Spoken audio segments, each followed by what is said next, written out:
What makes an incredible massage therapist? What allows them to perform transformative massage experiences? A lot of people would say that massage is subjective, that we can't objectively define exactly what an incredible massage is. I say that's hogwash. I believe that a massage can be objectively defined, whether it is good, mediocre, bad, exceptional. Certain people have the touch, and we know it when we feel it. Other people have profound skill.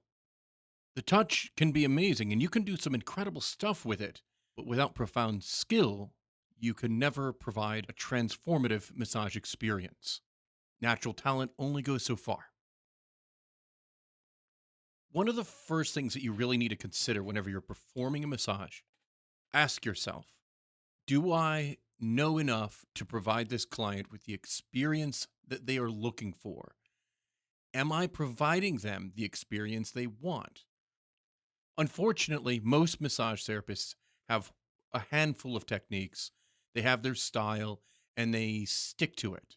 They don't deviate much from what their style is. I get it. We all have like a certain way of doing things. The problem with this is that the massage isn't about you.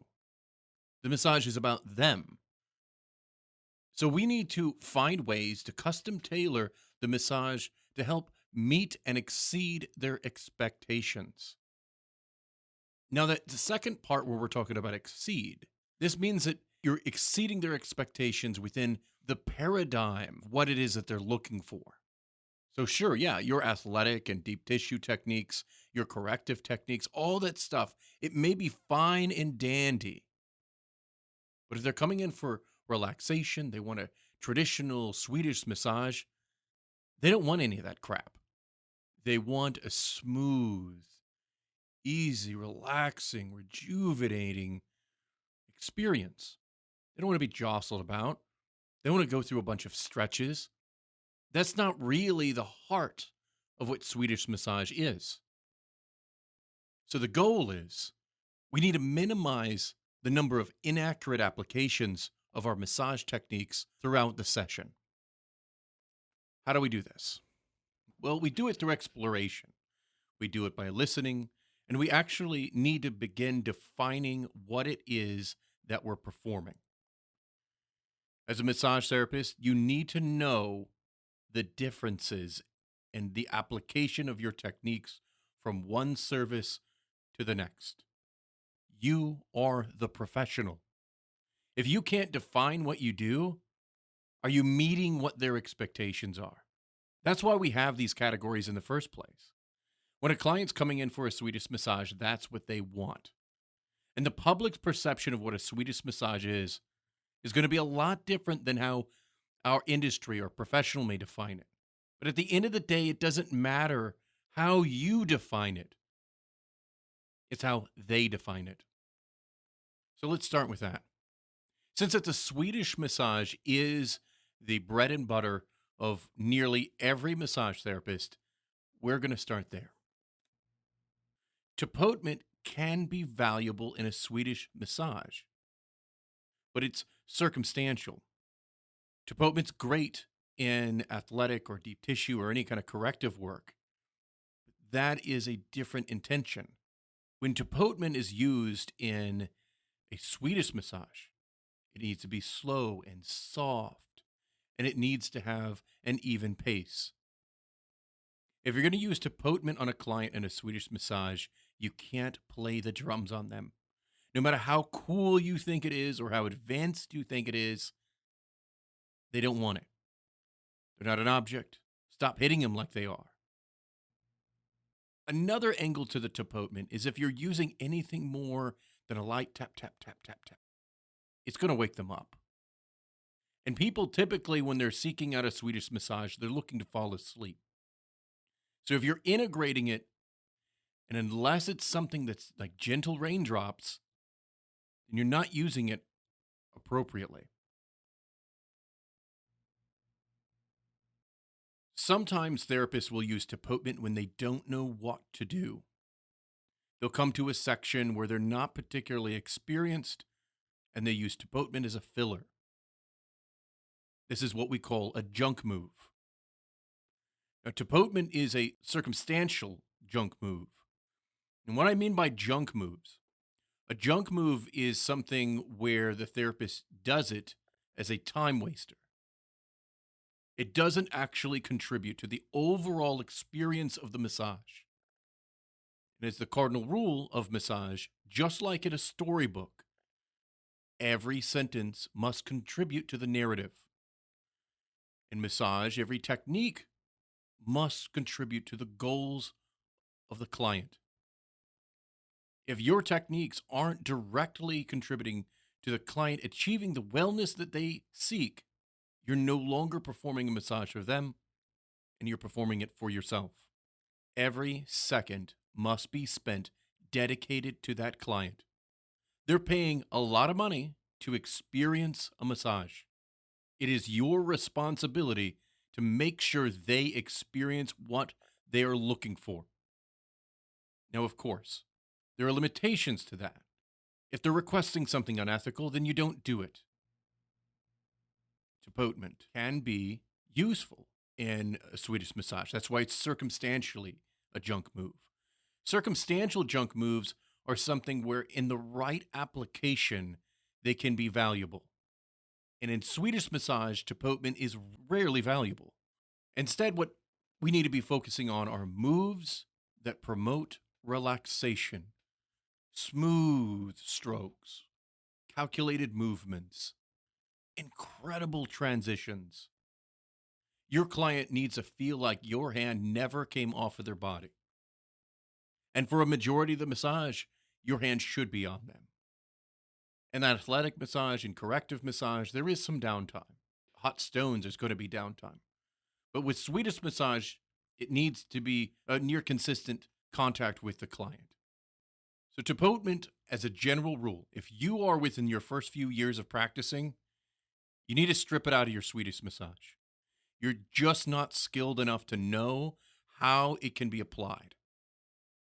And I know what you might be thinking. Well, it's a big part of my style. Well, that there is a problem. If you're new and it's a big part of your style and you're performing Swedish massage, you're not really performing Swedish massage. It's just the reality here. You're doing some kind of athletic thing, which goes back to the point. If you're doing a service that you want, you're no longer doing the service that they want, especially if you're deviating from these rules. The next part about Tapotement is it's got to have an even rhythm. You need to find an even pattern, something that makes sense and is steady.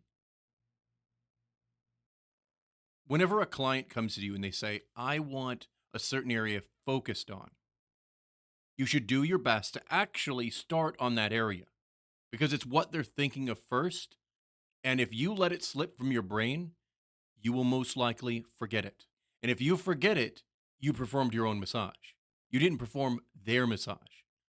One of the biggest complaints that I've heard throughout my career when they're talking about massage therapists is they do their own thing. It doesn't matter what you ask for. They just kind of do their own thing. Once again, if you're doing your own thing, it's not about the client. It's now about you. You have to listen to them and you have to do what they request. If you went to a massage therapist and you said, I want my lower back massaged, I want to focus on my lower back, and they start up on the head, they do the arms, they do the upper back, they touch on the lower back a little bit, they go to the glutes, they go down to the hamstrings, down to the calves, and into the feet. Then they flip you over. Does that feel like a focus on the area they requested? I don't think it does. But if you were to start on the lower back and you had remembered what they had requested, you could spend a little bit more time there.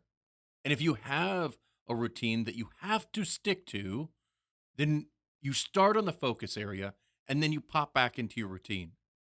And that way you're hitting it twice and it feels like to them that you've customized the massage. So if you're really, really new or you're just not really skilled, that is one way to kind of sidestep your inadequacies.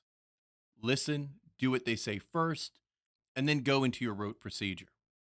Now, I don't think that any professional massage therapist should be doing rote massages. I don't think that you should just enter autopilot and do the same thing over and over. Instead, I think that you need to develop things that I call microformulas. A microformula is a series of techniques that are put together with a specific purpose.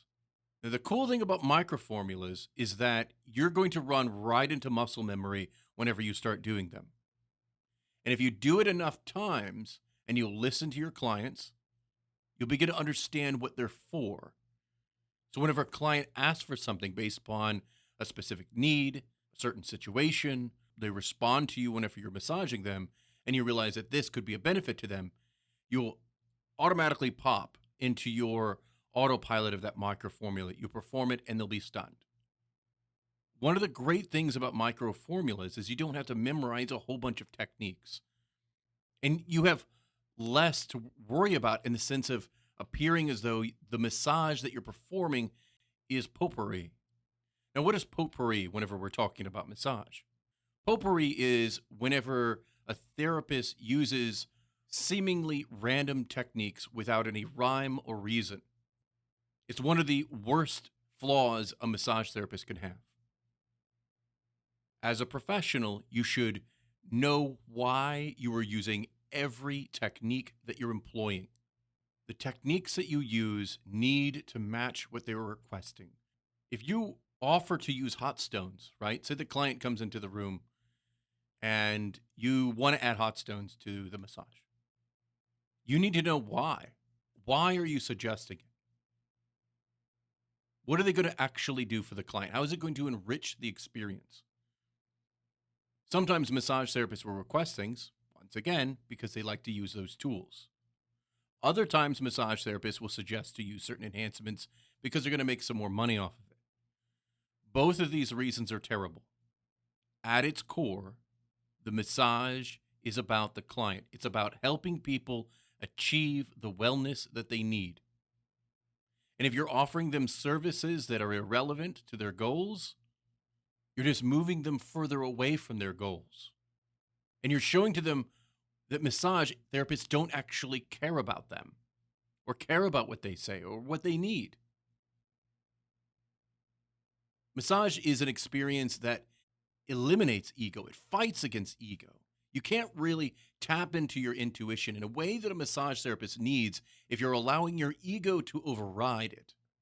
In a sense, you have to enter a meditative state where everything else outside of those four walls no longer matter. And that the only thing that truly matters is this person you're touching. You got to let go of all that other crap and focus solely on them. And when you do this, when you actually put them first, it encourages you to use the techniques that are most appropriate. That way you're not hopping into stretching in the middle of a Swedish massage, or you're using vigorous techniques that otherwise don't make sense. It's not what they want. If they want something else, if they've requested it, like, look, man, I want really firm pressure, and I'm here to like work my shoulder out and get it to function right. That's a matter of redefining what they're booking. You need to make sure that they are booking the service that they're actually looking for. So they're telling you one thing, but it doesn't match what Swedish massage is. You need to consult them and make sure that they understand that what they've scheduled isn't what they're actually going to receive. And I know that can be challenging, but it's your responsibility. You are a professional, and they expect you to have that level of professionalism to educate them. And they will make the decision at that point. Do I want to pay the extra $10, $20, $30, $40 in order to receive the treatment that they're looking for? Or will they just be like, okay, well, I'll just be all right just to get like a relaxation massage? But it's up to them. When you're performing a Swedish massage, use Swedish massage techniques. If you don't know how to define Swedish massage, you need to take some time to figure it out. And a way to do that is to simply break it up in a few different categories. Think about what's a Swedish massage? What's a deep tissue massage? What's an athletic massage? What's a corrective massage? How do you break those terms up? And once you have a few categories to break it up into, it gets a little bit easier to tell what a Swedish massage is. And once you know those things, then you know how to utilize your professionalism to erode your ego, to stop that ego from overriding good decision making.